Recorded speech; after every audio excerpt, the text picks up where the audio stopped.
మందిలో ఉన్న నాయద నీ జతే కోరుతుందిగా.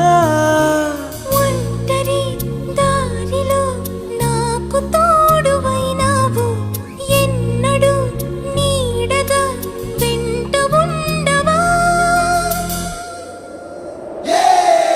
అరే కలలే నిజమైనాయి, కనులే ఒకటై కలిపేస్తూ నీ చేయి అడుగే చిందయ్యి.